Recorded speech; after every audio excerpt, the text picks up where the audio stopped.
Good day, everyone. Today, I will be answering the given questions from Andy Kirkpatrick's book, English as a Lingua Franca in ASEAN, a multilingual model, specifically based from pages 14 to 24 about learning English in ASEAN, myths and principles. The first question is there such a thing as pure English?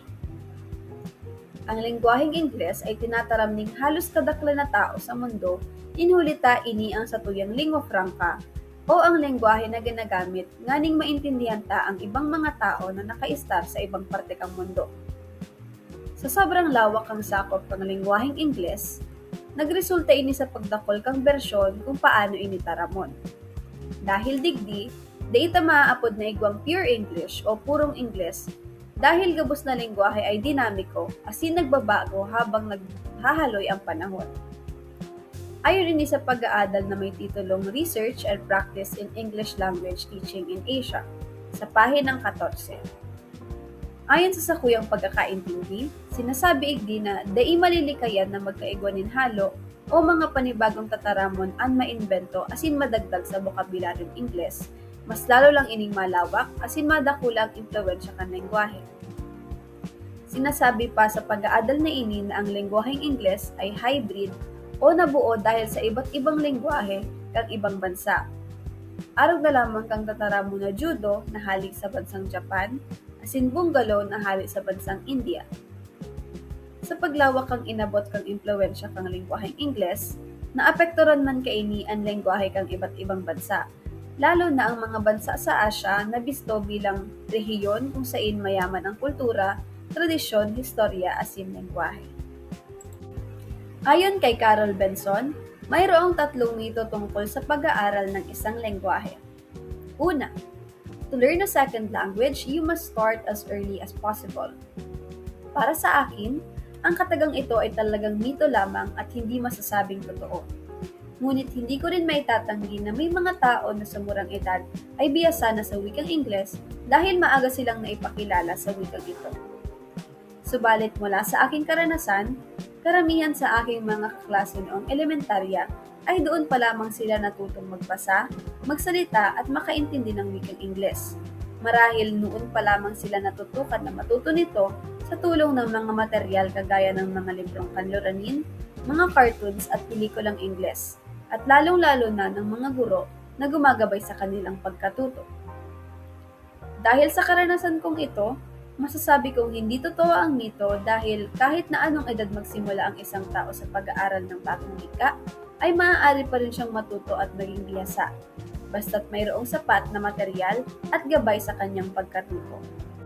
Pangalawa, the best way to learn a second language is to use it as a medium of instruction. Sa aking palagay ay hindi ito ang pinaka-epektibong paraan upang matuto ang mga mag-aaral ng kanilang pangalawang wika. Lalo na sa ating bansang Pilipinas, na karamihan ng mga mag-aaral ay hindi pa gaano magaling sa pag-intindi at pagsasalita ng wikang Ingles. Mula sa aking karanasan noong high school, halos lahat ng asignatura ay ginagamitan ng wikang Ingles bukod sa asignaturang Filipino. Bilang mayroon na akong sapat na kaalaman sa wikang Ingles, naging madali para sa akin na intindihin ang pagtuturo ng aking mga guro. Ngunit madalas pa rin akong naguguluhan at hindi makasabay sa kanilang tinuturo. Kagaya na lamang ng aming asignatura sa science noong ako ay nasa ikawalong baitang. Ang aming leksyon ay tungkol sa cell, isang komplikadong paksa para sa aming mga mag-aaral at lalo pang mas naging komplikado ng Ingles ang ginamit ng aming guro. The third one is, the home language gets in the way of learning a second language. Hindi ako sang-ayon sa mitong ito dahil kailanman ay hindi magiging hadlang ang unang lengguwahe na natutunan ng mga mag-aaral. Bagkus, ito ay maaari nilang gamitin bilang gabay na magtutuloy sa kanila sa pag-aaral ng ibang lengguwahe. Kagaya na lamang noong ako ay nasa elementarya pa. Ang aming mga guro sa asignaturang Ingles ay ginagabayan kaming matuto at maintindihan ang kanilang leksyon sa pamamagitan ng pag-code switch at pagsalin ng wikang Ingles sa Filipino. Madalas nila itong gamitin kapag ang aming leksyon ay tungkol sa literatura ng mga kanluraning bansa. Ang kanilang pagsalin ng mga salitang Ingles sa Filipino ay nagresulta sa amin ng mas mabisa at mas mabilis sa pagkakaintindi sa kanilang leksyon. Ayon kay Kirkpatrick, mayroong tatlong alternatibong prinsipyo ang pag-aaral ng lengguwahe. The first one, delay the introduction of English until child has literacy in the L1 and until conditions and facilities merit it. Sinasabi dito na dapat magkaroon muna ng sapat na kaalaman ang mga bata na matutunan ang kanilang sariling wika bago sila ipakilala sa wikang Ingles. Ayon sa pag-aaral ni Kirkpatrick na Research and Practice in English Language Teaching in Asia, binigyang halimbawa ang estado ng mga Pilipinong estudyante sa kanilang pag-aaral ng wikang Ingles. Ayon dito, dahil sa bilingual education policy noong 1974, ang mga bata na nasa primary ay nag-aaral na ng dalawang wika, ang Ingles at ang Filipino. At nagkaroon ito ng negatibong resulta dahil maraming bata ang humina at nag-drop out sa klase dahil dito. Pangalawa, wherever possible and feasible, use the child's L1 as a medium of instruction. Hanggat maaari ay kailangan ng mga mag-aaral ng kanilang pangunahing lengguwahe o ang kanilang mother tongue upang matulungan silang mas lalong maintindihan ang kanilang pinag-aaralan. Dahil ito rin ang kanilang magsisilbing tulay sa pagkatuto ng pangalawang wika o ng wikang Ingles. Sa tulong ng mga guro sa pamamagitan ng pagsalin ng mga salitang Ingles sa Filipino, mas mapapadali ang pagkatuto ng mga mag-aaral at mas mabibigyang pansin ang leksyon dahil naiintindihan nila ito. Sa ganitong paraan, malaki ang tsansa na tumaas ang marka ng mga mag-aaral at mas mapaunlad pa ang kanilang kakayahan sa klase. At panghuli, adopt multilingual benchmark to measure linguistic proficiency and adopt the multilingual model. Ayon sa libro ni Kirkpatrick, mabisang paraan ito upang malaman at masukat ang kakayahan ng mga mag-aaral hindi lamang sa pagsasalita ng wikang Ingles, kundi pati na rin ang iba't ibang wika na alam nila. Imbes na tumutok sa kanilang kaalaman sa wikang Ingles, binigyang pansin nila ang iba't ibang variant nito kagaya ng Filipino English, Cambodian English at Indonesian English. Dahil ayon sa perspektibo ng Second Language Acquisition o SLA, masasabing na naging matagumpay ang pag-aral ng wikang Ingles kung ginagamit nila ito ng maayos, at hindi dahil katunog nilang magsalita ang mga Ingles.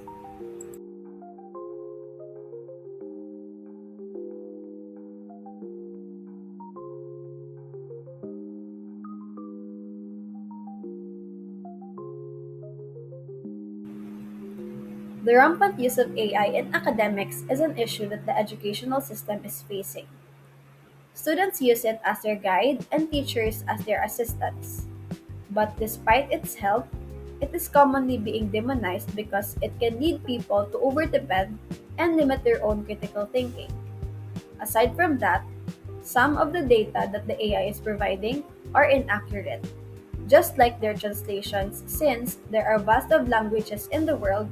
Some are not yet recorded from their data, and their unfamiliarity to it would result in incorrect and misleading translations.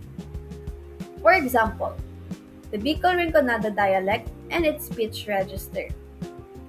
Rinconada language is known to sound bold and tough, and thus rooted an angry speech term that is only used when someone is agitated. I tried searching for the word to spak, which is hardly translated as turog or sleep. But AI provided me with an incorrect translation, saying it is translated as tusok or stab. Another example is a Bicol term which is tarok, which actually means planting rice. But AI mistakenly translated this word as understand. It is important that learners are familiar with these words and usually discussed when Bicol culture is highlighted, since agriculture is one of the main means of living in this region. From these local terms from different dialects, I can tell that AI only depends on translating the words from its root word or what it sounds like. When I asked it to furtherly explain why tuspak means stab, it said that it derived from the Tagalog word tusok, which it obviously sounds like, while the word tarok It did not furtherly explain because it seemed like Tarok was already determined to be translated as understand from its data, although it is incorrect. In conclusion, we must review the information that AI gives us because failing to do so will surely create a big effect on students' knowledge about the lessons that we teach. Law and policy is such a serious topic that should not be solely based on AI translation. Doing this might lead to misleading results. Law and policies vary from country to country. Hence, its term and legalese are context-based, dependent and shaped on the country's culture, tradition, and history. Translating this to an AI would just result in inconsistency and inaccurateness, due to its inability to grasp what it really means because of its deep context not yet presented in the Internet's data. Moreover, these translations may also come up as bias to the English language, and also their ways of laws and policies. Moreover, Southeast Asian countries' laws and policies are somehow far different from the Western laws, which AI took its bias from because of its dominant English language.